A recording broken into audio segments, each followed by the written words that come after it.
The world feels broken. War, disease, loss, injustice. Suffering surrounds us, touches everyone, and for most of human history we've struggled to understand why it exists at all. We've been given answers. Suffering is random chaos, divine punishment, or a test of faith. But none of these explanations satisfy. They don't account for the patterns we see, or why suffering sometimes transforms people. Martinus offers something radically different. He writes, Uden helvede, ingen wisdom, og dermed ingen. Bevidst, intet live. Without hell, no wisdom, and therefore no consciousness, no life. This isn't metaphor. This isn't spiritual consolation. Martinus is describing the actual mechanics of how consciousness develops, a process as real as gravity or thermodynamics. Suffering in this view isn't a mistake or punishment.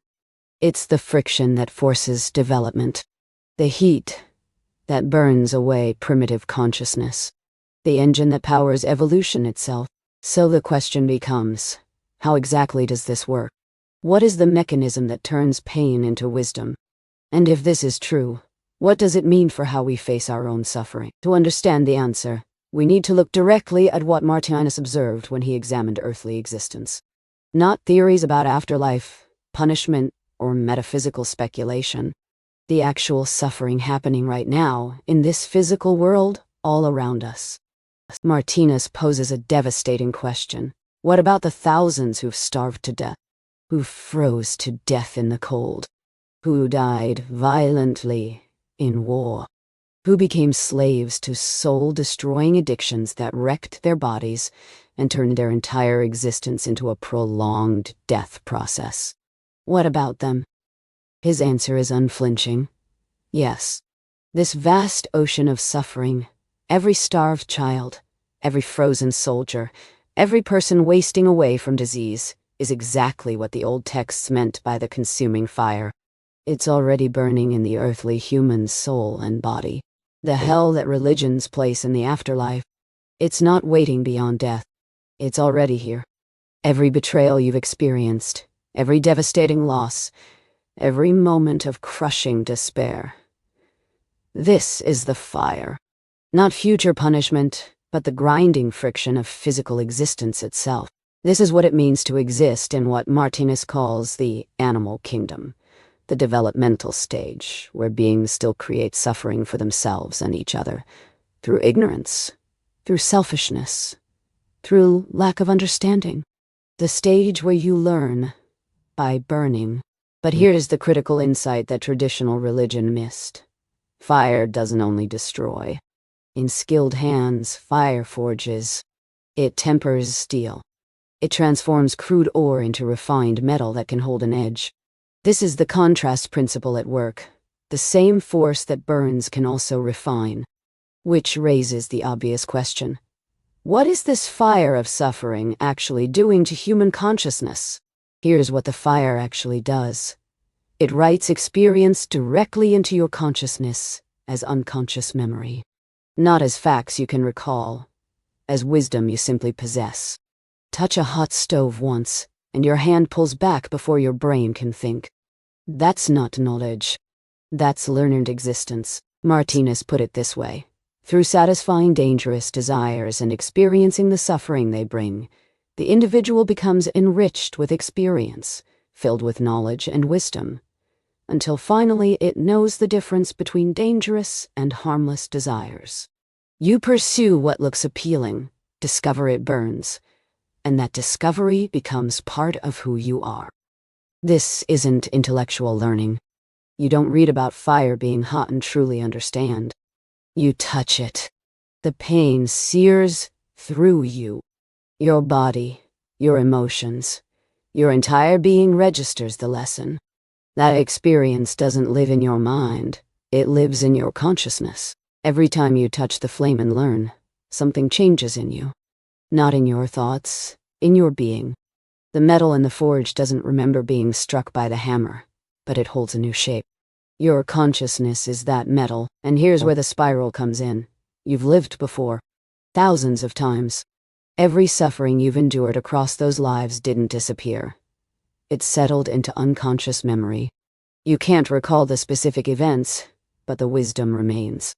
Your instincts about danger? Millennia of experience, which explains compassion. When you see another person suffering, something in you responds. Martinus says, compassion is nothing less than an unconscious recall of experienced suffering. That ache you feel watching someone in pain? Your own past suffering being activated.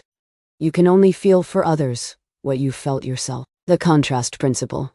Without winter's cold, you'd never appreciate summer's warmth. Without darkness, light has no meaning. Without suffering, joy is just neutral. The forge doesn't destroy the metal. It reveals what it can become under pressure. So suffering is building something. A database of wisdom written in the only language consciousness truly understands. Direct experience. Every hardship, every pain, every moment of anguish, it's all data. Data that transforms primitive consciousness into something capable of genuine love and understanding. But here's where Martinus makes a move that sounds insane. Hell isn't an obstacle on the path to heaven. Hell is the path to heaven. In Livitzbog, Martinus writes, Hell is thus in reality the road to the kingdom of heaven. Without this road, animals would eternally remain animals, and earthly humans would forever remain in their dark traditions. There's no shortcut, no bypass. Without friction, without challenge, without the sharp edge of suffering, consciousness would never wake up. It would stay exactly where it is, forever.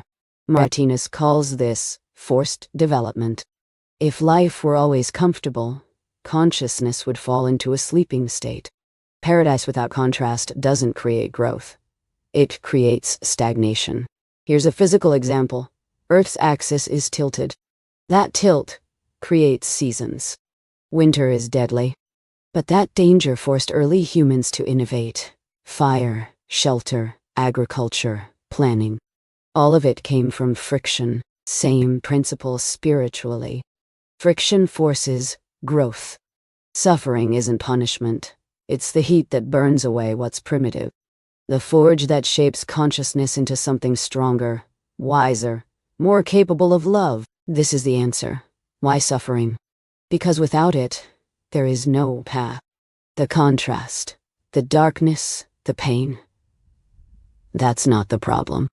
That's the engine.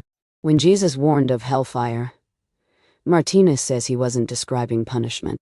He was describing the only possible path forward. The consuming fire that burns away ignorance, not because God is angry, but because nothing else will work. You're not being punished.